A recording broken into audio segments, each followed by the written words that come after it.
welcome to the Infinity Bros podcast, the only podcast that's perfectly balanced, as all things should be. I'm your host, Max Mosier, here today talking with you about the Obi Wan Kenobi episode 4 and Miss Marvel season 1 episode 1 premiere. I am not alone today. I'm here with Infinity Bro Mark and Robbie. But first, Infinity Bro Mark, how are you? I'm doing fantastic. I'm glad to be here to tickle the eardrums of the Infinity Bros universe. That's just dynamite, Mark. That's just dynamite.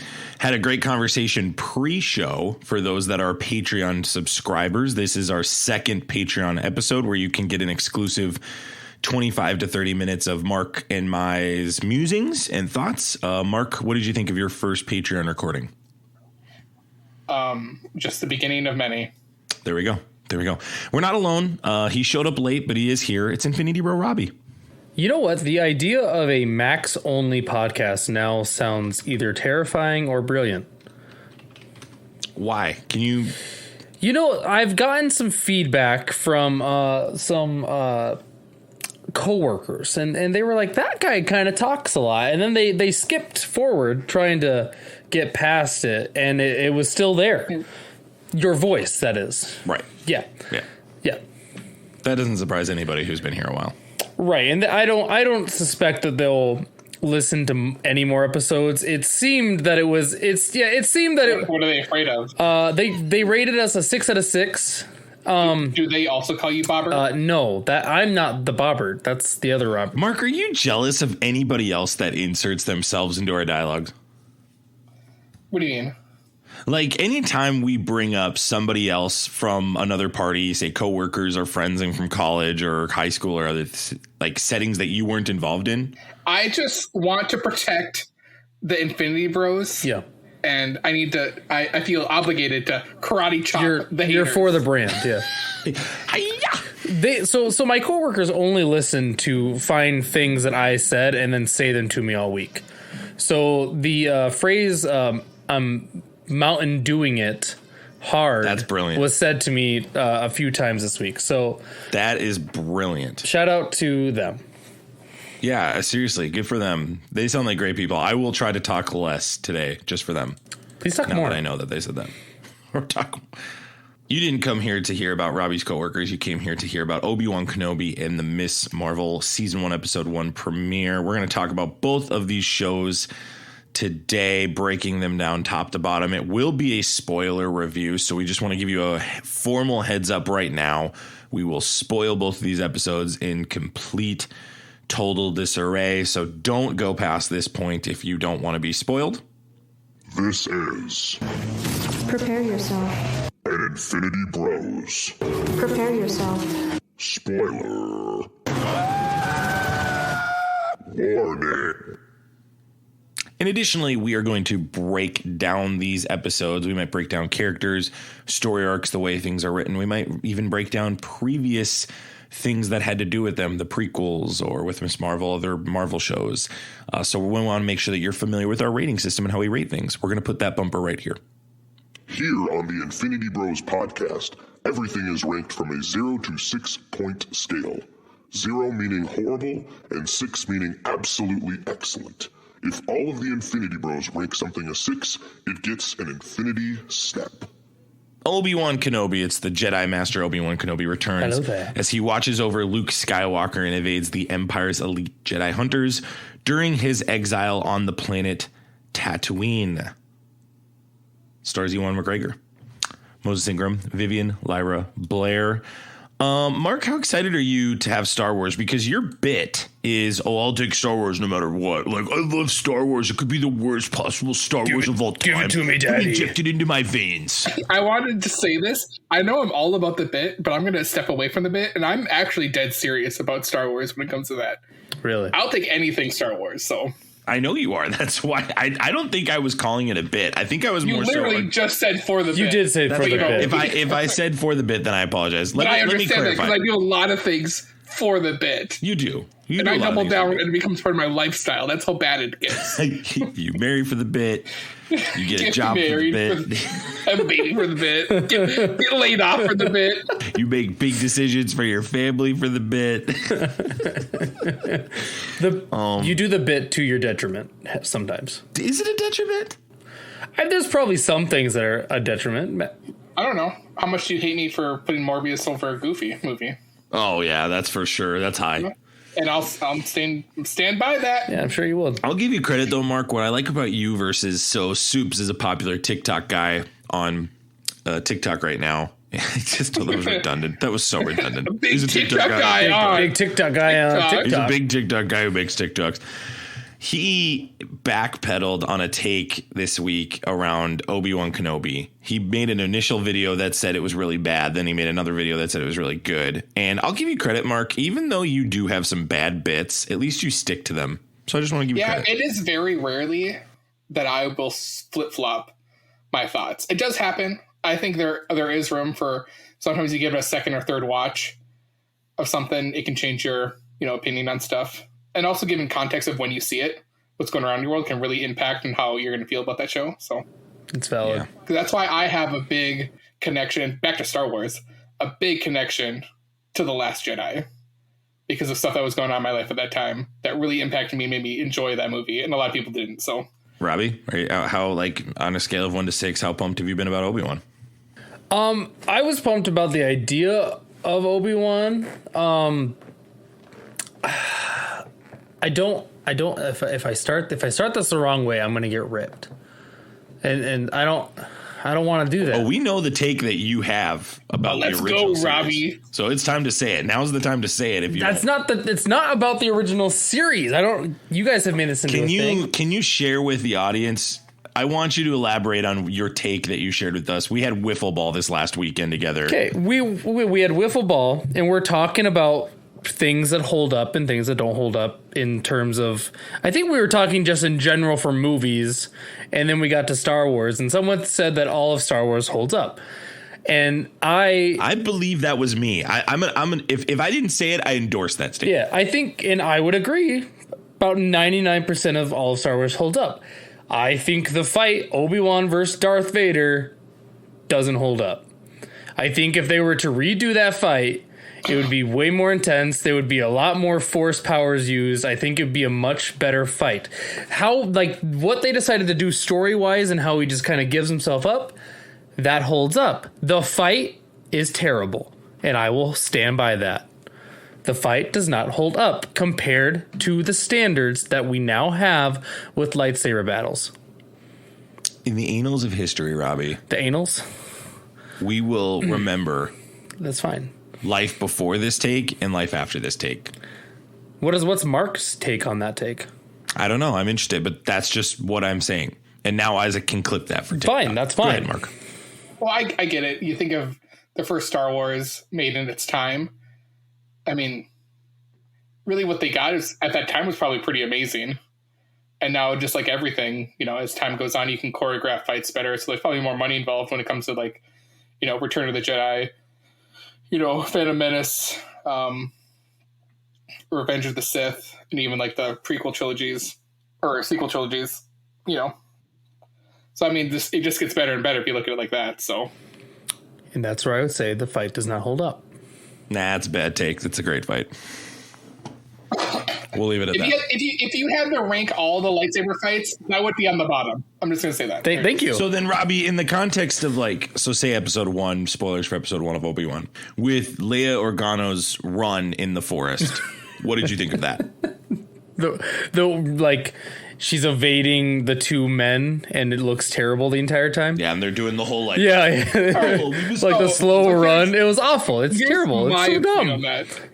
Either they did that on purpose to force her a certain direction, or those alien species are very much affected by Alderaan's gravity. Just saying. Yeah. Make excuses for it. But then later on when they were... I'm not making excuses. You just did. You just said. What about when Luke and Han come out of the trash compactor and they're not wet? Does that bother you? Maybe he used the Force to dry himself, just like in Loki. I don't know. I mean, that's getting very... Now you're getting nitpicky. You're getting nitpicky. Well, that's what I'm saying. I think it's a nitpicky take. I think it doesn't hold up. I can't have that opinion. From, I have that opinion. That's not nitpicking. That's not nitpicking. They could have went through a hall of air dryers. So I actually think the worst part of that episode and the chase scenes, maybe it was episode 2, but when they're in the city and Obi-Wan's trying to catch her, and there's a little cutscene where he's like, "No, Leia, come here," and he's literally standing right next to her, and she runs away, and he doesn't like grab her, and like that part, I was just like what are we doing? What is this? Yeah, what's going on here? Why are we here? Also, this just came to my mind.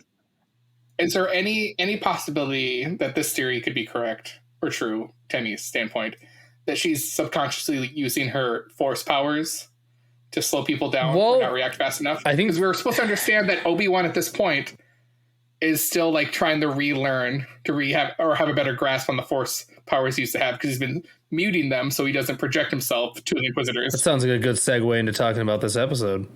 Let's talk about this episode. Here we go. Vivian Lyra Blair plays Leia Organa. Ewan McGregor returns as Obi Wan Kenobi. It's Ewan McGregor. Did I butcher that name Not too? Ewan. Are we Ewan right McGregor. I mean, we are right back to where me pronouncing names will never go right. It's a constant in this show. James Earl Jones does play Darth Vader. Apparently, Mark, can you confirm this? Because I've read in certain spaces that it is recycled voice. It's not his. It's like they have technology that can replicate his voice. I haven't heard that, but I wouldn't be surprised, because I think they did the same thing for Leia in the Rise of Skywalker. Like, that technology exists, because you just look at Val Kilmer with his documentary now in the Maverick movie. They use the AI that sounds just like him to do that. So if you have enough, words said, recorded, you can shoot that through an application, and they can. He's 90 years old. That's the only reason I really take credence to that rumor. He would probably have to sign off that them for to use his voice, but Yeah, you're going to pay me at 90? Yeah, you bet. Right? That's a slam dunk for James Earl Jones. That just feels like a layup for that guy. It's reloading. Let's go to the next page. Here we go. Rupert Friend returns. Sung Kang as the fifth brother. He's been much better than I was anticipating. Obviously, he's from the Fast franchise. Moses Ingram, Benny Safdie. Joel Edgerton returns as Owen Lars. Have you enjoyed him being back, Mark? Absolutely. Couldn't have been better. That's the wrong person. Robbie, did you enjoy him being back, or did this not hold up either? His 15 seconds were incredible. Oh. Oscar worthy, actually. Justice. Oscar worthy. I hope he gets an Oscar. Right, well, I'm looking forward to hearing Robbie's review. I don't know about you guys. I am looking forward to it. And episode 4 is titled Porky's 2. You got this. I believe it's titled Go ahead. Part 4. Oh. There we go. Wow. Woo! It's just Obi Wan Kenobi plots a daring mission into an enemy territory. Boy, they just could not get any more cryptic than that. Hannah Friedman and Joby Harold write this. It's directed by Deborah Cho. How have you liked the direction that Deborah Cho has taken so far through the series through 4 episodes? Robbie. I've been enjoying it. It's a slow burn, and I'm not sure. My interest with this show is it 1 season? Is it 2 seasons? And how far do we get in this? What is it? A 9-year lull between 9 or 10-year lull between him doing, being this Obi-Wan to the Obi-Wan that meets Luke when he's older. So it's been interesting because obviously they can't just keep jumping years, so they have to do this slow burn, especially if they want to make this into more seasons. So I'm enjoying it.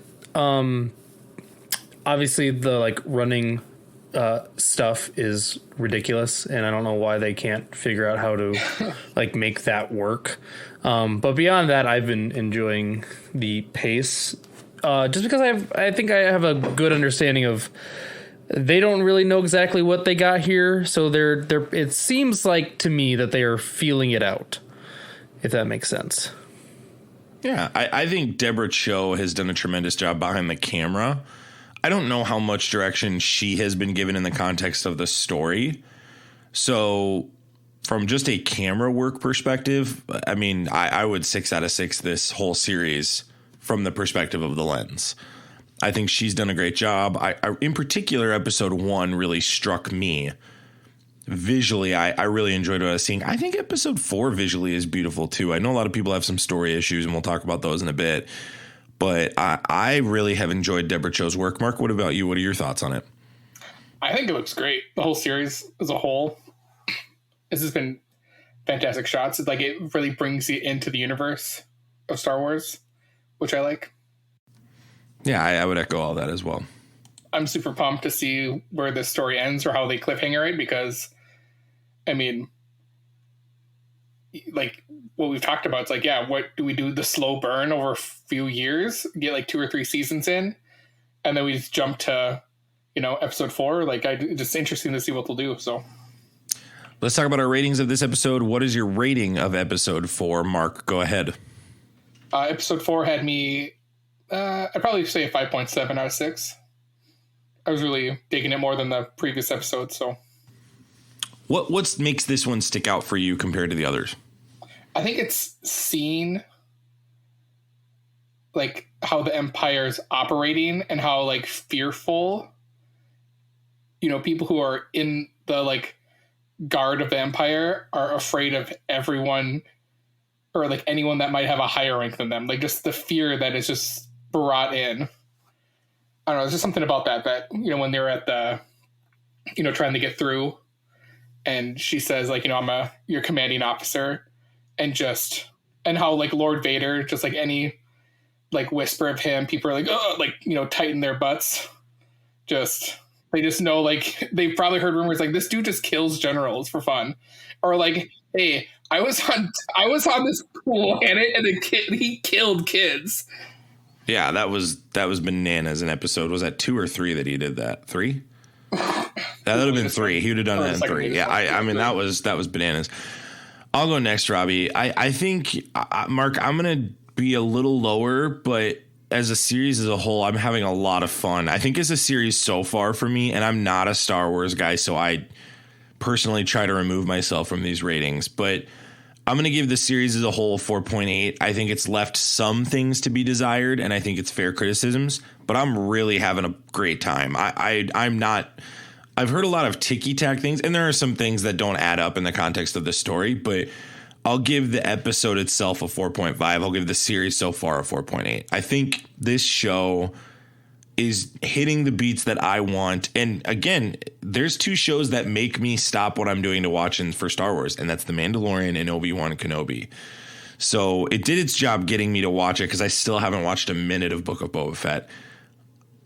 But I am very pleased with what I've watched, and I do think Deborah Cho, it might get some Emmy nominations. I think what she's doing with the camera is a completely different thing than what's being told in the story. While I have issues with the direction of the story, and it's kind of a theme, a classic theme we talk about on our podcast, is Disney Plus just does not have the right television storytelling model, I think, right now. That's your opinion, Max?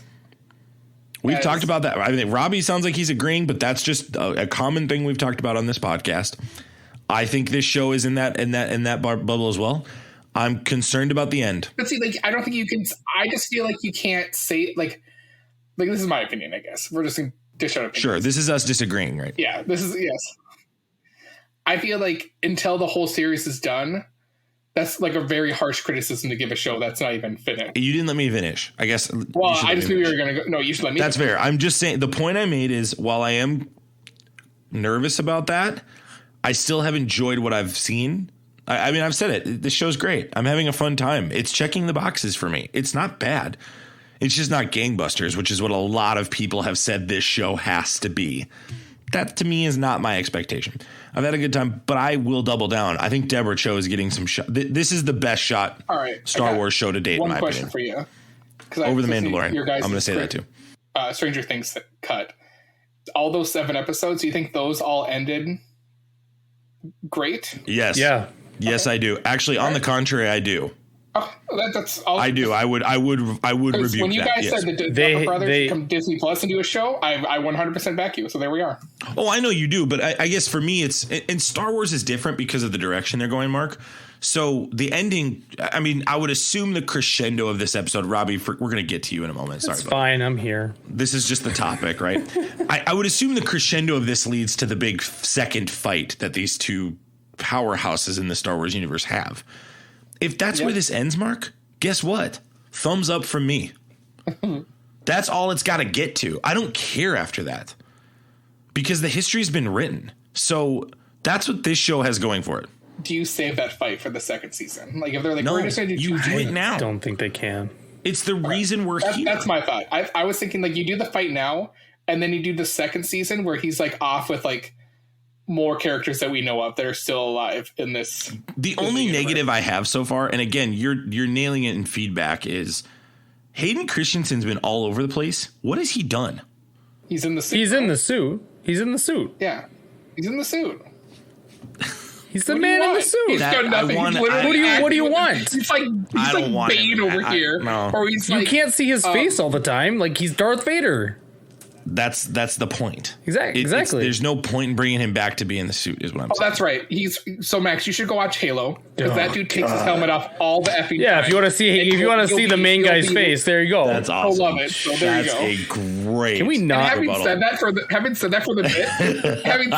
bit, giving context to that show, how that leads you up to him taking off the helmet, it makes sense. But the Halo stands are super upset with it, so I love it. That's why I love. Speaking of hearing that Halo dialogue. stands, let's go to Robbie. What's your thoughts on episode 4? Sorry, we're all over the place right now. Do you want the series so far and episode 4? Because that's what you guys are doing. Is that what you want? I just did that. You feel free. I'm probably not going to talk. I don't know how about many episodes of these that's episodes so I'll be on, so I'll give both for now.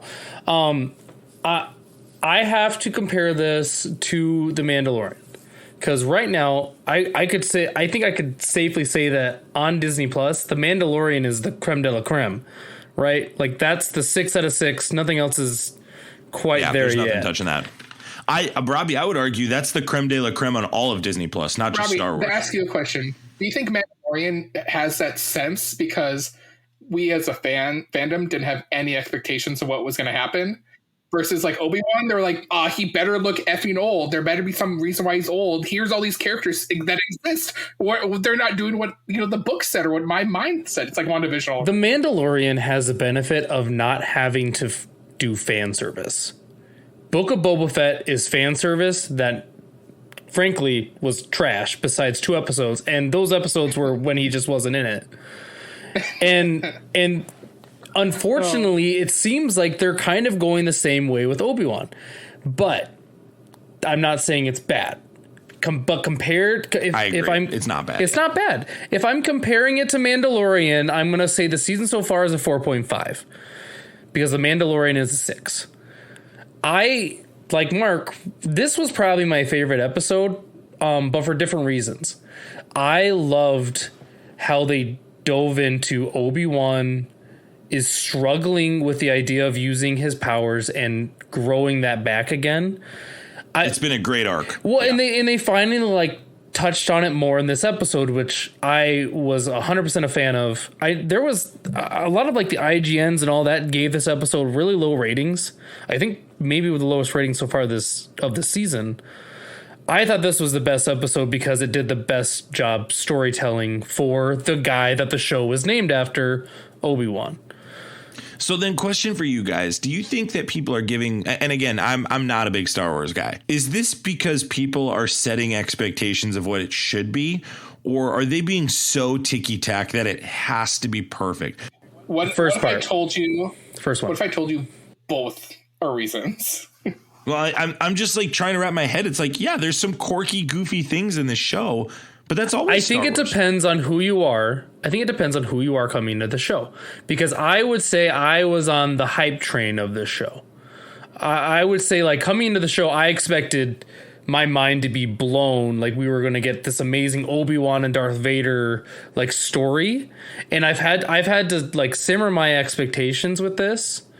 And since I've done that, I've been enjoying it more. But I think that's part of why some people really don't enjoy it. I think the other part, well, like Mark was saying, where it can be both, is that other people are either mad at all the fan service or mad at all the ticky-tack stuff. How are people upset about the prequels when they've always judged the prequels? Well, now apparently people love the prequels. This is the thing. It's weird. The people who had the biggest voices at the time the prequels came out were your boomers and your older Gen Xers. Now that us millennials, young Gen Xers, and older Gen Zs are out, who grew up like as a child or a teenager or a young adult, love those movies. Because those movies George Lucas made for us. Daddy George made those for us. And we love those, and we give him credit because then we get the Clone Wars animated series, which delve deeper into those stories. That's why we love it. And I feel like when I see people complaining about the series, it's those older... It's the loudest Star Wars fans. That's like, oh, the only good Star Wars stories are episodes 4, 5, and 6, and that's it. Because, that's what they saw originally, and they decided never to go back to it because they were, in quotations, hurt by the prequels. The prequels are not great. I've never defended the prequels. There's moments in the prequels that are great, but the prequels themselves are 3 or 4 out of 6 in my opinion. Yeah, but you're not a Star Wars fan, so that's but I guess the point Revenge of the Sith is a 5 or a 6. For years, yes, you like Revenge of the Sith. Congratulations. My question then is because for years people seemed to agree with that perspective, and then The Mandalorian came by. And then everybody's like, oh, well, now we got to connect everything else. Blah, blah, blah, blah. And I'm like, hold on here. These movies didn't get better because of that. Is it great to see Ewan McGregor, come back in this role? Absolutely. Ewan. Now you're messing with me. I don't know what his name is. Oh, my gosh. I legit am going to mess that up again. So I guess I'm just more curious as to, do people really – I mean, you guys clearly have more of an affinity for it than I do, but – what's this supposed to add to the prequels? Is that one fight that critical for this story arc for the fans out there?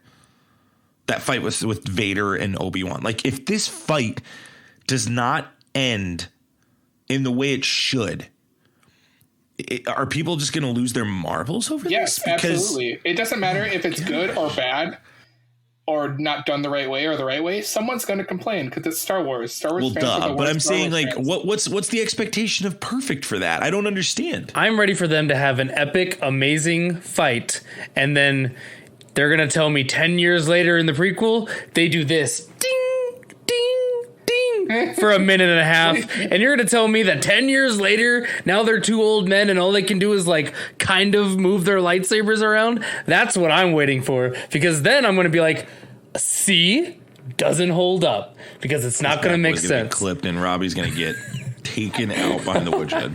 All prime Star Wars, stands are hoping that this fight is so magical and hits every beat that the rapture happens right after the fight airs. Yeah, I guess that's my question. What is the expectation of this fight? And you talked about Revenge of the Sith, Robbie. How do you top that lava fight? You don't. I don't know how you can. You don't. I just don't know what the expectation is. Obi-Wan and Tala infiltrate the Inquisitor's stronghold on the ocean moon of Nur in the Mustafa system to rescue Leia. Mustafar. Did I say Mustafa? What did you just say? Yeah, you did. You just say Mustafa? What is this? Mufasa. We're going home, guys. Bad. One beverage. What in the world? No wonder he gave the prequels a 3 or 4 out of 6. Just remember, he doesn't even remember any of the names. Just remember, this guy's not a Star Wars guy. I don't know if he said that or not. I literally actively avoid Star Wars things like the plague because I know that there's people out there that are like, you better not mess with this. Scott Higa's on the edge of his seat right now, probably just throwing darts. Isaac is clipping that you said Mustafa, and that's going on TikTok. There's a chance I edit that out of pure just embarrassment. I'm probably editing that out. No, that's okay. You can't edit that out. That's about an 85% chance I edit that out. Actually. You can't edit that out because we got to give the Patreon fans the raw cut. Right, it goes to Patreon no matter what. I did say Mustafa. I'm sorry. Mustafar system. There you go. To rescue Leia. And did we so I made the joke earlier in the episode. Obi-Wan swims. He comes out. He's dry, just like in the original trilogy. You know, they're in the trash compactor. They come out, they're dry. Do these types of details bother you as a question? Because these are actual pieces of feedback I'm reading and hearing about this episode being bad. Do we go back to like, you know, is there force powers that can make them dry? Or is this a total like on the nose? Like, hey, they did it in episode 4. We're going to do it here just to be funny. Yes, I think it's a callback. That you kind of walked into my hand of what I was thinking. I think it's a callback. I really do. Yeah, you would like that, wouldn't you? Well, good. There goes the fighting on the podcast that we usually do, Mark. What do you want to do for this next 30 seconds that we're supposed to fight for? Well, we're not fighting. You're continue. I know, we agreed. This is weird. I don't know what to do. What do I do with my hands? Mustafa. At least WandaVision didn't show up. I don't know. At least Wanda Maximoff didn't show up. Mustafa. All right, here we go. Hey guys, Jared here. I have a little confession to make. I cannot stop drinking coffee. If you've been around us long enough, you would already know my little habit of making a pot of coffee at 7 p.m. each and every time I prepare to stream or appear on the podcast. Up until last year, I paid penance for this dark deed by punishing myself with store-bought value brand coffee. And trust me guys, I suffered. All that changed the day I discovered Many Worlds Tavern though. Many Worlds Tavern is an online coffee company that prides itself on being the best coffee a person could bring to game nights. I'm not just saying this, go back and watch our Twitch VODs. When it came time for me to grind my way through Dark Souls 3, the only thing keeping me energized and ready to take down the Nameless King for the 73rd time was some French press Great Old One. I like my coffee like I like my video games, dark, rich, and full of flavor. Great Old One did that for me. Many Worlds Tavern is more than just your run-of-the-mill coffee company, though. They give back $1 of every bag they sell to gaming-related charities. That's insane, considering they're already footing the bill for ethically sourced, fair trade, and sustainable coffee. On top of that, at its heart, Many Worlds Tavern is coffee for gamers. Each and every month, they offer a special blend unique to that month, known as their Treasured Realm. These are fantastic coffee blends paired with special RPG-related bonuses, such as magic items you can slot into your D&D campaign.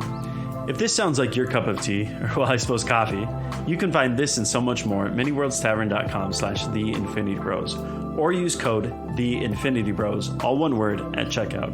And now, back to your regularly scheduled shenanigans. I haven't talked about this, and I know that it's been talked about on previous episodes, but this young actress who has been playing Vivian Blair, who has been playing Leia Organa. I mean, the charisma on this girl is tremendous. And in her scenes in particular, where she's talking with Moses Ingram, I'm on the edge of my seat with her acting. I think she is one of the strongest actors in the show. I think Disney Plus has found an absolute powerhouse. Robbie, what do you think of this actress, aside from her obvious running bit we talked about earlier? Have you enjoyed her portrayal of one of the most iconic characters in Star Wars history? Yeah, they've been doing an amazing job in kind of just setting up Leia for, you know, a lifetime of, you know, just being a total boss. Like, they've been doing a really good job with her, and I thought it was really interesting that they've been kind of doing it on the nose, but like really making people think, is she using the Force? Is she not using the Force? Like, how is this going? Which is interesting. Because we don't see her technically use the Force in any Star Wars things until, what is it, episode 8? Has this added the appropriate amount of depth to the character that you desired, Mark? Yeah, I think it does. I think it shows a lot that she's like intuitive, smart, sassy, just like Leia was. Where I know I've seen on the internet people like giving like, oh, why would she be like this? She's only like 10 years old. It's like she becomes Carrie Fisher would have loved her, Mark. Oh, yeah. Yeah, exactly. Absolutely. But like Leia as a character becomes a senator at 18. Right. Like, you know, of course she's going to be super smart and like sassy and have good wit as a 10-year-old. So do you think we get a show with this actress after this show? Because that kind of feels to me like the proper direction to go. Like, fill in that gap of transcending adolescence into this role of young senator. Like a West Wing Star Wars with young Leia. Do we close the podcast out? That was a tremendous idea. That's one of the best ideas I've ever heard. Well, I have good ideas, and they never. That's a tremendous idea. That's the clip. Yeah, that's the clip. Wrap it up. Yeah, that. Yes. Here's where I come in and I go, I don't know, it doesn't sound very entertaining to me. Well, actually, I don't think it would be good to have Leia being that way. Not really entertained by that idea. How about this? Michael Sheen. You have young... Is she a warrior princess? Leia learning the ropes of being a senator behind Jar Jar Binks. I was just going to say that. I was like, have Jar Jar Binks mentor her. This is how you come full circle, Mark. Yeah, there it is. And then she has to kill Jar Jar because he's a Sith Lord. Oh, I love it. There we are. Yeah? We lost Max, but you gained more people, Robert. Yeah. Say that. I don't know. Do you not know the Sith? That is a conspiracy that he is a Sith Lord. Theory. The fan theory is that Jar Jar Binks is a Sith Lord. See, this is why you don't want me on these episodes. Well, Scott, do you think at this point has Scott pulled full handfuls of hair out of his head? Scott, he's actually just gear subscribed 5 times for the Patreon. Here's a great Patreon plug. Do you want to hear more bad Star Wars takes from me? Give us money. We start getting people demanding money from us because they don't want that from us. You've taken an hour and a half of my life. How dare you? Who the heck do you think you are? Obi Wan. Okay, this was another big one. Can you guys tell me about the trophy vault? Is kind of what I'm reading. I would call it more of a tomb personally. I know that was the word that Obi Wan himself used, of preserved corpses, or I guess in static, not necessarily of Jedi. One of the Jedi was someone from the Clone Wars cartoon or animated series that helped out. It's a great description, Mark. You're killing the podcasting game. Yeah, I don't know anything about any of that. Tara Sanoob was one of the people that you saw. What is a dessert we order at the end of an Italian meal? What's going on here? No, it's Mustafa. Tiramisu? Is that what you just said? Tara Sanoob, I think is how you pronounce it. Gosh. I just remember I saw that and I was like, I had to go look her up because or her, I don't remember if it's her. Anyways, I had to look up the Jedi because I was like, I've seen them before, and yes, they were in Clone Wars. But then even had a youngling in there, so The youngling was cool because that went full circle to episode 1. It's surprising that Vader didn't kill the youngling. He doesn't like young children. So, my question with the tomb or the trophy, are they still alive? I think they are. I would think so. Are they frozen in carbonite? I think they're still alive. Or some form of that. Or, are we going to, so we know they, in Mandalorian, we know that they're using Grogu's blood to make clones, of Emperor, but I think at this time, I think they're trying to use the Jedi blood to make super soldiers, potentially. So, Captain America, I love it. That's what happened in some of the books, but combine the MCU, we'll yeah. I'm interested. I would love to know more about that. So, I'm sure you would. You've lost both of us now. You're all by yourself now. All right, Mark went too far in the weeds. We decided not Mark, to anytime follow. you take even a slight sliver of depth with these characters, you lose me. This so isn't Marvel or DC, so Robbie and Max could not follow me. Luckily, I had a rope around my waist. They were able to tug me back in. Is that the Mufasa system? Yeah, it's the Mufasa system. It's the Mustafa system, Robbie. Get it right. Thank you very much.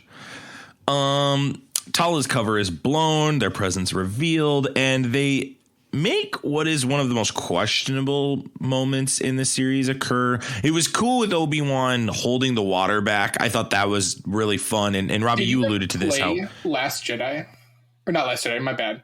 Fallen Order. I'm halfway through it. That was straight from that game. Oh, that's a great. similar thing happens. So another Easter egg from a thing I didn't watch or play. Nice. Well, just tremendous. Robbie, it plays into your theory and conversation, though. You're talking about a development of the Force. You talked about that with Leia, but I think that's the same principle here with Obi-Wan. He is growing from Ben, which is where he got left at the end of the prequels, into Obi-Wan again. Now, the question is, will he go back to being Ben, or will there be a second, third, fourth Elemental P season that brings him ultimately to the older spot of where he is? Where do you think with all this Force work that they're doing with him, it appears they're slowly developing his Force powers. Do you think that's the direction they're going? Or, I'll add on to it, Robbie. Do you think he was using his Force powers to hide them when he had Leia under his coat? Because that was so awkward and strange.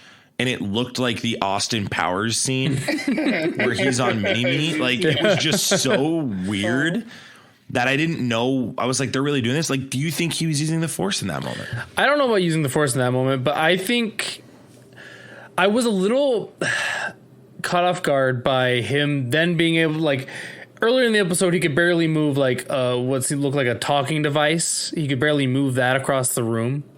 And then a couple hours later, he's literally stopping, which has to be, in terms of just pressure-wise, tons and tons of pressure behind glass. And he has to hold every, like, singular piece of glass together, because that's how it works. It's not just one pane once it starts cracking. So that threw me off a little bit. He went from barely being able to move something to then controlling tons and tons of pressure in a few hours. I think. Well, then, would you say that then maybe his Jedi powers, once he's able to tap into that, it just like bursts open versus like it's not a slow progression to get back to them? Like that would be my explanation for that if I needed to make it.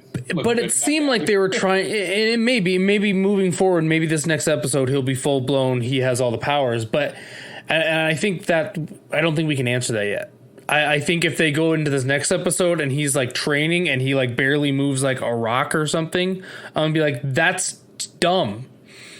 Or we go back to Rise of Skywalker where all the dead Jedi give Rey Skywalker power, like, you know, the Force power to help her. So that like dumb arc. What a dumb arc. Dumb arc.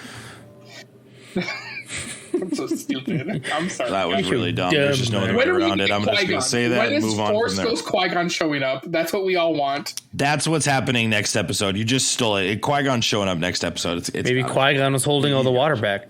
Is it or him? The ghost. Is it labeled him or it? Well, Qui-Gon was the guy. I guess we'd have to ask Qui-Gon. Yeah. So I guess there you go. Yeah. I don't put labels on stuff. You know, Morbin, you know, whatever. It's Morbin time. It's Morbin time. And then they escape, obviously. He also outruns water, which I also thought was pretty impressive. Sure, yeah. Yeah. Robbie, we have to suspend belief in that moment. We have no choice. we have no more time to share about this. That's why it was a 5.7 for me, Robbie, because of that reason. It's like that water killed all the stormtroopers. Yeah. But like he's able to like he outruns it. They instantly die. He does it's like a 20-yard sprint that he makes, outrunning all that water, and then they shut the door, and then it just stops. Don't be jealous just because he runs a better 20 than you, okay? And they get off of Mustafa, and now it's a bit. Now, well, I gotta play the bit now, right? I can't. We've said it 3 times. Yeah. I can't edit it out. It's the bit now, right? You gotta play the bit. And Vader force chokes Reva. She says that she has taken over control of Lola, which to me was a bit of a betrayal. I was like, oh no, I did do that. I did one of those. Oh, not Lola. Yeah, I did one of those. I fell right into that. That was a great work by them. I thought that was fun. So, yeah. And that was the episode. That's the episode. Cool. Let's transition to Miss Marvel. We had that. This is good. We all don't have anything else to say. Hey, if you have any thoughts about this episode or things that we missed, or you just want to send some emails into me to mock me for not knowing what Mustafar is, you can email us at the Infinity Bros Podcast at gmail.com. Check us out on Facebook, Instagram, and Twitter. And, of course, Twitch and TikTok, where you can see Robbie's beautiful face all over the place. That guy's got what a face. He has I have a face with eyes and a nose and teeth and everything. And a nose. It's all there. 2 things coming into the APB real quick. Beep, beep, beep. Mark, I need a breaking news bumper. Do you have a breaking news bumper? There you go. Okay. Breaking news bumper. We do officially have confirmation of A. Can you guess what is coming? What am I going to talk about? What movie in the Marvel Cinematic Universe? We have confirmation. The Thunderbolts? From Deadline. The Thunderbolts movie is in the works with Jake Schreier set to direct. Quick thoughts before we go into Miss Marvel. I don't know a thing about the Thunderbolts. Isn't it like... I've heard it related to like the Suicide Squad of the Marvel Universe. Yeah, that's a good way to put it. Yep, and it'll be interesting because Thunderbolt Ross is the actor that plays him is dead. So, R.I.P. William Hurt. Wow. It's just I guess we should replace that person's character because he meant so much to it. Well, I'm wondering are they going to go with him playing, or like, I don't know what they're going to do. I don't know what their game. Like, are they called the Thunderbolts because he's the one leading them or making them do stuff, or what? Sure. Wait, are you saying sure, or is it yes or no? I don't. Because, like, yes, it's sad the actor passed away, but, like, sure. In that grand scheme of things, like, probably someone else gets promoted to his position. Why is it so hard for people just to stay alive? I don't get it. Especially villains, am I right? Yeah. Especially, well, I guess that does make sense. In the MCU, like, it is very difficult for them to stay alive. Elaine will take care of it. Elaine from Seinfeld has got this. She's got it. Really struggle to stay alive in the MCU. They really do. They're like, I've got a plan. Now you're dead. Oh, man. Unless you're dead. And then Robbie, you had made the request, so I just want to grab this. Well, it's quick. A bigger deal than the Thunderbolts, so I figured we should probably talk about it. It is a bigger deal than the Thunderbolts. So that was just breaking news. And I just wanted to see what Mark's bumper was. I did like the bumper. We need to cut that like bumper up. And last couple hours. Yeah. Then we have the Black Adam trailer. Real just quick thoughts. Robbie, what's your rating of it? My rating of the Black Adam trailer is not great. I'm giving it a 3 out of 6 right now. We are getting another Dwayne Johnson movie where Dwayne Johnson now plays Dwayne Johnson, but dressed up as Black Adam. 3 out of 6 for me as well, and I literally echo everything you're saying. It's not a Dwayne Johnson movie unless they wind up in the jungle somehow. So, which they probably will. And what are the odds? Do you want to make a healthy bet on that, Mark, that there's at least one jungle scene? I think it's a very healthy bet. Because part of me kind of wants to take that bet. The guy looks good in the jungle. Let's be real. What are the odds this movie gets postponed again? Another 7 October years. 21st is the release date. So, well, it used to be July. Guys, I cannot believe how underwhelming this trailer was for something we've been waiting for 6 years. No, we've been waiting longer than that. It's been like a decade. It's ridiculous. The best part of the trailer was Dr. Fate. Like, that's the only redeeming quality of this trailer. And we barely even got like a look at him too. It was great, but I loved every half second that we got of that. But the rest of the trailer, the better Doctor Strange. Like, Dwayne doesn't even try to change his voice. He's just Dwayne Johnson. Like, you couldn't like. It'll be interesting because like Black Adam has like pointy ears and has like you literally just got The Rock to play Black Adam because it's The Rock. It's ridiculous. I'm legit kind of upset because Black Adam is one of my favorite like anti-heroes in the DC universe, and I said this in our group chat. When I think of Black Adam, I think of an intimidating force, like a guy that is around. Everyone's intimidated, no matter who they are. If it's the Flash, if it's Superman, like they're intimidated. And I'm not getting that feeling whatsoever. Not whatsoever. I don't have any idea, Robbie, as to why this couldn't be attached to Shazam. What is the problem with making him in the Shazam movie? I don't. Well, he's supposed to be in the second Shazam. He's supposed to be in the second Shazam. Shazam, the next one's supposed to have him, but this doesn't make any sense to me that he's getting his own movie. It just feels weird. No, Black Adam can have his own movie. That works. How it seems like they're doing is bad.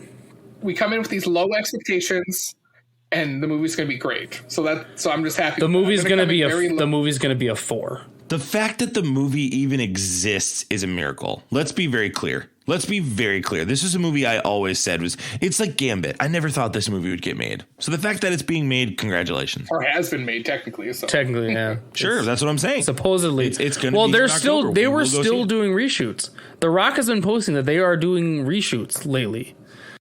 You talk about the worst produced movie ever. I just like cannot fathom spending a decade on a movie. DC right now is sitting there thinking that The Rock is going to save them because The Rock is a moneymaker. But like a majority of The Rock's movies don't do that well, like critically. They do well financially.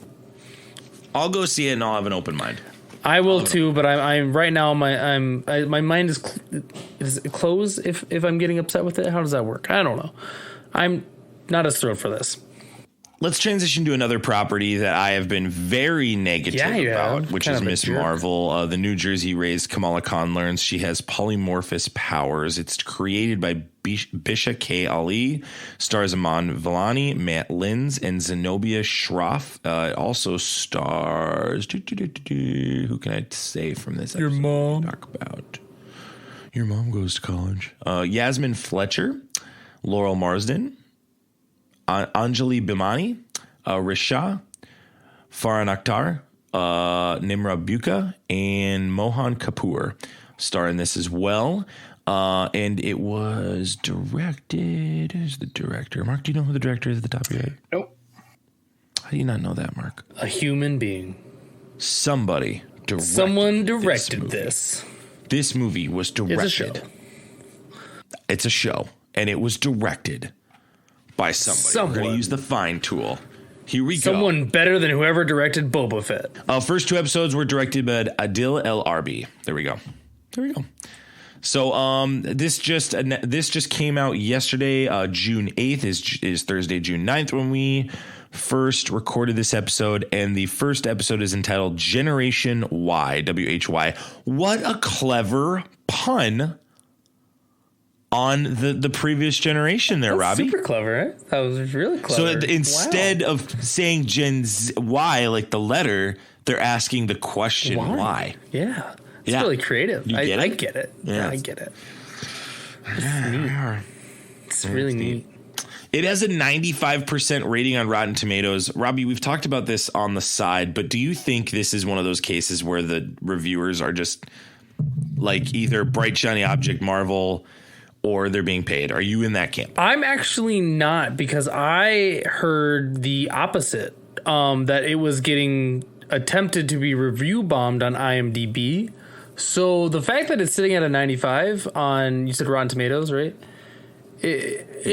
I think that's legit. I think people legit enjoy this. I also think that you can watch this with your high schoolers or young teens, and they can really enjoy this, and you can watch this as a family. I really enjoy this show.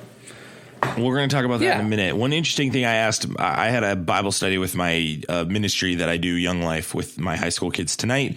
At the end of it, I asked them, hey, what do you think of Miss Marvel? And all of them said the same thing about the show. They all said we thought it was trying too hard to relate to teenagers. Well, that's what teenage shows do. Sure, but it was just fascinating to hear them say that. That was just teenagers are getting too smart for their own good. They're not supposed to know that it's trying to relate to them. You guys are too. Yeah, you shut up. How dare you? How dare you? Shut up with your internet and your think you are being smart. Phones. Mark, let's start with you. Will you please give us your rating of Miss Marvel episode 1? Probably 5 out of 6. That's how I felt about it. I really liked the stuff that I enjoyed was kind of like the teen angst. Like, we're totally getting that Kamala's like not grounded in like reality in a sense, where it's like she's always like her mom even says it, you like fantasize and daydream all the time. It's like, this will be interesting how her progression to a superhero gets translated through that, where she's gonna have to step up and be like focused when clearly she's like never focused. So that's my little insight on that. Robbie, go ahead. I'm right there with Mark. I also gave this 5 out of 6. I loved kind of in that same realm where she's not always focused, but then like when she was riding with her friend on their bike and they were just talking and you got all the chalk art in the background. I love that. That was great. So the direction so far in this show has been incredible, and I'm really enjoying it. Yeah, there's a lot of the teenage angst part of it, and like the popular girls, and you know, there's that stuff that like kind of makes you go, this is stupid. Like this is now like a trope. When kids are in school, like, I'm trying to get to my locker and these people are making out or talking in front of it and they won't move. Like, that doesn't happen. That's not a real thing. Like, people move, but people move though. Like, no, people don't move, and then you have to move them, and then you get in trouble because you ask them politely to move, and then you moved them physically, and then a teacher writes you up. It happens. Robbie. It happened. Apparently, I've touched a nerve. So, like, I've never seen that ever happen or heard anyone that happen to anyone ever. It sounds ridiculous. Yeah, Robbie, I hate to break it to you, but I think it has happened. Who's it happened to, Mark? Could you expand more on that? me. What? Whoa. Story time with Mark. Yeah. Yeah, seriously. That's about Goodness it. gracious. Literally, I saw that scene. I'm like, this happened to me. Did they like film me as a junior in high school? No. This is Disney's telling you that they're listening. And they're like, Mark, well, they listened we hear you. back in 2008. Exactly. So there you go. Exactly. All right, I guess I'll go next. I've been on the record of saying that this is my least anticipated Marvel property to date. I've been very negative on the subject of this, and the main criticism I have, and the reason that it can't go higher than a 5 in my opinion so far, is the power set. I still think the way she gets her powers is an absolute gong show. I didn't get any proper understanding of this other than it's part of my culture and heritage through a band. Does it need to be exactly like the comics? Absolutely not. But it sure as heck needs to tie to Inhumans, I think. I think it's ridiculous to not do it. The thing I hate about the band is anyone can have these powers in my mind, unless they're going to tell us like, nope, it's got to be like family lineage that, you know, can control it. That's a valid argument. Dollars to donuts, Mark. That's the direction they're going. And I still feel like that doesn't work. And you totally nailed my second point, right? Like, I think you're going to see Is there another band? Right. Well, that's probably the villain, right? And then the other point I was going to make is I would assume we're going to have a scene in the future where the friend tries it on and it doesn't work. So that's where they come to that realization. And then, you know, when she falls backwards, you see the silhouetted figures. I would assume that's her heritage. Right now, that's my personal early theory. You kind of stole that from me, Mark, but I'm echoing that. I think you and I were catching that vision right away. The mom was like, oh, it's junk. So it's like, was the mom use that? Did the grandma use that? She took it really quickly, too. Yeah. But we can talk about that in a moment. Let me finish. I'm sticking at a 5 as well. I was very impressed with this episode. This actually was one of the most surprising Marvel Plus shows I've seen. Not the best by any stretch, but certainly the most surprising, because my expectation level was very, very low. And Robbie, you're right. I think the way that they use text messaging with signs and things like that. Mark, I agree with you. I think some of those teen angst scenes are real. I know you obviously have some very obvious traumatic moments of people wasn't aware of your locker. Yep, and we're sorry for that. Max, Mark. have you ever seen awful. that? I've never seen that. I have seen it, but I've never seen it at my locker like somebody else in this group right now. And the point I make is I buy it. I buy what they're selling, and that really surprised me because I already had a really frustrating perspective on the subject. I like how they're tying it with Spider-Man No Way Home and how the guy in the post-credit scene was the same guy that was interrogating Peter Parker. Was it? That was really? The same guy that interrogated him in No Way Home. I didn't put that together. Look at that. Yep. I like that. One of the big complaints that I've had about Disney Plus is the lack of connectivity. We are not going to have that problem in this show. They're making that very clear from the front end. This show is going to reference ad nauseum other properties, and that's what it needs to do. And this is what the show's all about. I love the Scott Lang podcast. Yes, I was just going to say that. The Scott Lang podcast is brilliant. They have to make this podcast. Exactly, they have to make at least 6 to 8 episodes. And like it's literally just a bit. I have no words. I think this show has a ton of potential. Isaac said in our group chat he believes this is a top 3 Marvel show. I think it could end that way. I agree. I know, Mark, you don't like the argument that they have to land the plane and that's not fair. I have to only judge what I see. So what I'll say today is it's a 5 out of 6. But if they don't fix this power set and they don't land this plane, that's going to be frustrating. And I was against you when you're like, it's got to be comic book accurate. Like, what are they going to do? Blah, blah, blah. And I was like, they'll make it work. And now I'm with you. It's like, I don't like that it's basically a lantern ring that basically she gets in a band form to then project whatever she needs to project. Because I'm like, well, just get like, I just want the comic book powers. I don't know. It's clear and accurate to me that Mr. Fantastic probably is going to be played by John Krasinski. And they want to leave that stretch power That's to him. stupid. They want to let him have that ability. I don't appreciate that, and I think Miss Marvel can have that and still exist in the same universe as him and be totally fine. She has other skill sets as well as him that allow her to be a special hero. And that's just, it's the thing I've talked about on previous episodes. So I don't want to take too much time on the subject, but the point I make is, Mark, they can turn this all around if at the end of it, she gets exposed to Terrigen Mist. And instead of going with the Marvels, or there's some interaction with, say, our universe's version of Black Bolt. And I think Iman Vellani is kind of hinting at some of this right now. She has said, it's been a joke article going around, but the article has said, she said, my boy Black Bolt really got the shaft. Why is she making such a big deal about Inhumans? I think there might be a connecting point here. And that's really what I'm hoping for. That's my big, and I'm not banking on it because every time I've had a theory, it never pans out with these shows.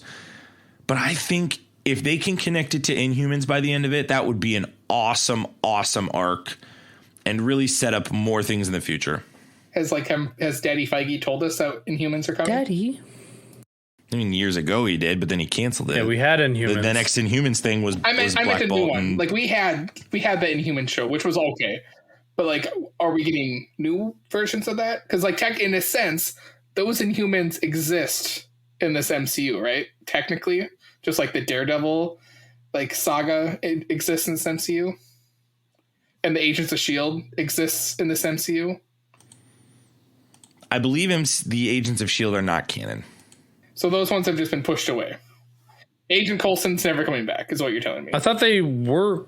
I don't know. I thought they were canon. I thought they made a canon. That part's a little fuzzy, and I don't know necessarily the answer. The point I make is, I think if Inhumans connects with this character, that would be a lot of fun.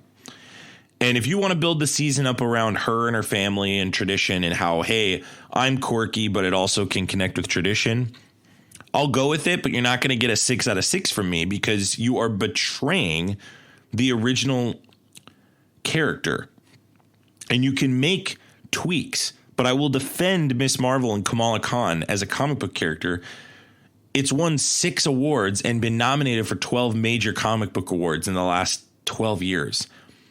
This character deserves its justice, and we're really putting Mr. Fantastic on the forefront over her, and I don't think that's fair. Let's think of it like this. I agree with you in everything you're saying, Max, because I feel like I can't really, like, did Kevin Feige probably doesn't have this thought, but like, did that Disney higher ups be like, well, it's going to cause market confusion if both these people have similar powers? Like, I can see that being a thing. But how many characters do you have right now in the MCU that can do that already? There's literally a movie with 2 Thors coming out with the same exact skill set. One's a woman, one's a man. Well, you have multiple Iron Mans, you have multiple Captain Americas, like, we're doing an Ironheart. We have multiple Hulks. But you gotta think. You have multiple like Black Panther abilities. You gotta think of it like this. Both Thors are a female and male version of it. So like we see that.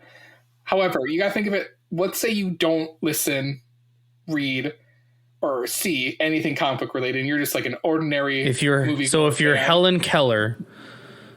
You know what I mean. You know exactly what I'm talking about. You're Helen Keller. Helen Keller. You're speaking of the everyman, the basic fan. So like that would cause, when you come from a business standpoint, I see that could cause market confusion. If you're even dabbling in the comic book world, you wouldn't have probably that confusion. So that's like, obviously my thought is Miss Marvel is going to be a bigger character than what we think right now. And that's why they wanted to have the difference.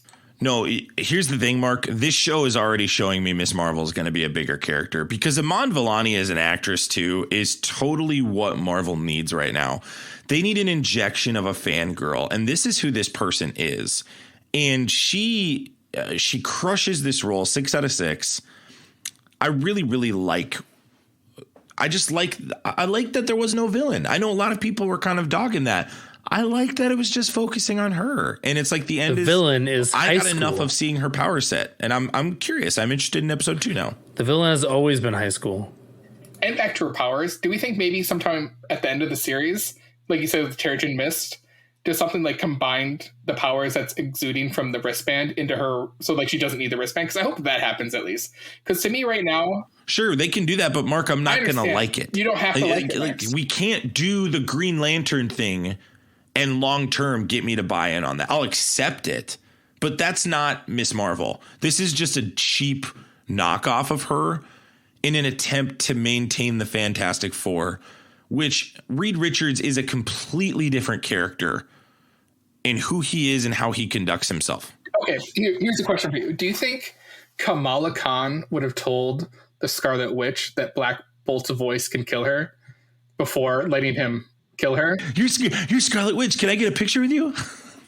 She is superior, needs better powers than Reed Richards. 100%. No, I've always just, that's kind of where I'm going to go no matter what the show does. Now, I'm very impressed with what's happened so far. And I like even the tension with the parents, Robbie. You kind of talked about that. Like, the villain is the adolescent experience right now, and I'm cool with that. And the other villain is also giant Ant-Man heads that can roll for literal minutes. The inertia on that thing was amazing. What did you guys think of the cosplay and the Avenger Con story arcs? Before we come to that, I want to touch on what Robbie said about the rolling. Because, like, we get her, like, when she's traveling through, like, we get, like, you know, how, like, the chalk and graffiti is, like, moving. Yeah. Do we think, like, is she also seeing that, like, in her mind at the same time? Like, that's how she visualizes the world? I think so. Where it's, like, are we seeing, like, the head roll that long without ever stopping? Is, like, that's what it felt like to her, even though maybe in reality it wasn't? Yeah, even, like, Thor's hammer hitting her bully. Yeah, like, right? that seems like would that have in theory killed somebody. Yeah. Sure, I get what you're saying. Maybe that is what it is. Just a thought. I would say it's a stretch, but it was still kind of, it was just still, like her saving her. Yeah, it was still kind of just ridiculous that it just kept rolling and then just kept causing more and more ridiculousness to happen. Mark, how frustrated were you that Captain Marvel was a centerfold of this show? You know how I feel about Captain Marvel now. So I enjoy her and her contributions as a movie to the MCU. Everyone has a piece and a problem to solve. So there we are. You are just the politician of this podcast. Let me tell you, you just got an answer for everything. I can do whatever you need me to do. I'm a chameleon. Oh my gosh. You know my answer. I loved seeing Captain Marvel everywhere, though. I love that she looks up. Yeah, she's still not around though. I think it's great. It's fine. She's still not helpful. Yeah, but she's got girl problems, I guess. You know. Yeah. You gotta figure it out. Who doesn't? What's wrong with Mark? I don't know. Girl problems, I guess. If we go back, I watched Shang-Chi today as well. Oh, such a good movie. Great movie. Great film. At the end of that, she like has to end the call because she's got something going on. So clearly something's going on that she's not on world. Because it's like with Spider-Man, Far From Home, she wasn't able to help because she wasn't on planet. So I don't think any of that's ever going to be explained. It's just going to be the same as it was for Endgame. It's like she's just not around. You know, like, there are other worlds. No, she's just going to be like, there are other worlds. They'll explain it by the Marvel. Do you think she has to show up, right? Or at least Monica has to show up? I think she'll show up. Time out. Robbie, are you saying that the rest of the universe getting her aid is not a worthy explanation of why she wasn't around in Endgame? Because that is a perfectly logical reason. I'm just saying that's all they're going to do. You're saying we're going to get some sort of exposition on it. No, where she's just going to say there's other worlds that need my help. That's all we're going to get. No, they'll make up. They'll say no, something. No, they won't. They didn't. They did one time. I don't think so. I don't think you're going to get anything.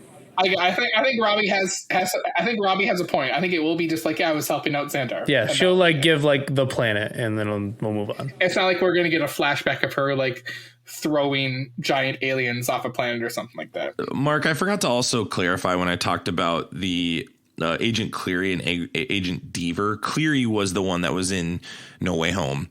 He's part of the Department of Damage Control. Okay, so that's his official title. So, which also clears up kind of the rumors going into the show was that Nick Fury was maybe going to be the one that was pursuing them. Yes, Cleary, does know where he is because he says to Peter Parker in No Way Home, he's off, Fury's off planet. But I just loved that connection. I thought that was a really interesting connection. I also liked that they did a post-credit scene in the first episode. I liked that. That's what we expect every episode to be. This is what we need. It feels like Miss Marvel is an answer to the feedback we. I don't think I watched that. Something little like it was. Yeah, it was after the credits, bro. Oh no, I didn't watch that. Yeah, because you've been trained to not watch the post-credit scenes in the TV show. Yeah, because I keep thinking there's going to be something, and I just don't care anymore. However, now on Disney Plus, when I'll they've find been it out long enough, you can skip the credits to the scene. So, do we like the angst with the parents and the brother and her obviously wrestling with her culture, being Pakistani? What do we think of that? I enjoyed it, but my beautiful wife Kelly did not. I'll give you that much. She thought that I have heard negative feedback about it from several people as well. They feel some people have said it's too forced. that's what I've heard too from my wife. That like the mother-daughter relationship just doesn't seem right. But I'm like, well, I mean, how many she didn't have a relationship like that with her mom. It was more, on a I don't want to say loving, because I'm sure that mom loves Kamala too, but like not as like strict to like how your life should be and how it should play out. Yeah, clearly the dad is not running the show out at that house either, Mark. He is not running the show. I don't know. Have you guys watched the animated movie Turning Red? I have not yet. Oh my gosh, it's going to be hard to explain this. But basically, the relationship that mom, a lot of people listening will probably have probably seen it. The relationship that mom has with that daughter is literally the exact same. Like, I got the exact same feels. Like, this is a mom that wants to control their daughter and doesn't know how to handle their daughter coming of age, basically. So I think I was able to accept that more. And I don't, like Mark was just saying, I don't know the Pakistani, like how that works in their types of families. Like, they, different cultures have different ways of how they expect their kids to be raised. And I don't know what they do.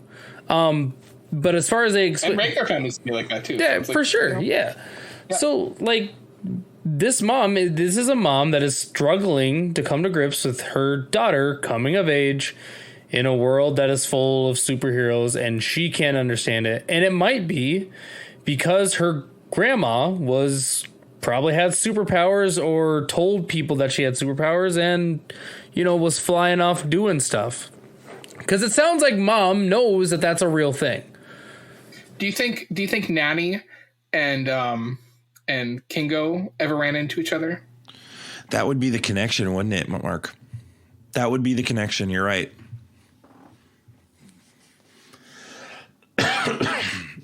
And granted, one's Pakistani and they have Kingo as Indian, right? Even though Kumail is actually Pakistani. But still, the connection would be with Eternals if this cosmic type of weapon is being added, right? Or it has some connection to what, or the 10 Rings. Even Monica Rambeau has, because her eyes turned the same haze as Monica Rambeau. When she projected that stuff, did it I haven't seen Multiverse of Madness in a while, but that kind of seemed like the same cosmic energy that America Chavez produced. If you noticed that. I was trying to recall what that looked like, and I feel like that's... Yeah, I mean, it was more crystallized than Rambeau. I mean, than Chavez, but yeah, I mean, it's in the same wheelhouse, right? I mean, that's what I think we're supposed to take from it. It's a cosmic energy of some sort, so... She specifically said, cosmic as she was playing with it or whatever. Right, that's been all over the trailers, too. So... No, I really like that the show did a lot of heavy lifting for character development. I think Vellani's a 6 out of 6. I think the style of this show is a 6 out of 6. I think the plot is a 4 out of 6 in the context of it was just character building. I'm okay with that, though, for a first episode. I hope by the time we get to the end, we can have some form of a resolution in preparation for the Marvels show or movie, excuse me. But I'm not holding my breath on that. All right. Okay. I'm not holding my breath on that. I don't hold your breath. We don't want you to die. Please don't die. I do this every time with these shows. I get excited first episode about the possibilities, and then you can't overhype it like we did with WandaVision, because we can't do it. You're absolutely right. You're gonna ruin it, just like you've ruined everything since that show came out. You've had a very negative feeling about everything. You don't get excited. Very positive. Since then, WandaVision hurt you on the surface and subconscious. Since then, you just don't get excited about things anymore, Max. You two are just you've changed, idiots. You've changed. Max, I got homework for you. I need you to go sit on your deck sometime this week, have a drink, have a cigar, or just have a glass of water and just ponder, look out onto your grand river that's in the back of your house, and just ponder, did WandaVision potentially ruin everything for me since episode 9? It ruined WandaVision and it ruined Doctor Strange. That's it. Okay. That's all it ruined. Whatever. Didn't ruin Loki, I'll tell you that. Yeah, well, you gave Loki bad reviews in the beginning, so, there it is. Well, I gave it mixed reviews at the beginning because I didn't know where the direction was going, and then it landed the plane. You didn't know where the direction of WandaVision was going. And you liked it at the beginning. Excited about WandaVision. You had very little. You had no idea where it was going in the beginning. It was great. Little to none. It was great. Little to none. Great show. Good show. Robbie, thank you for hopping on this episode with us. It was great to chat Obi-Wan, talk about Mustafa, hear your immediate Black Adam take too. I thought that was a really great take, and of course chat a little Miss Marvel with you. I'm happy that I was able to join. Really enjoyed being here with the Infinity Bros. I hope they don't kick me out. I don't think we'll kick you out yet. Mark, this was a podcast. Fun as always with you guys. Yeah. And if you want, we've sat here for an hour and 40 minutes, but you're only getting an hour and 15 of it probably.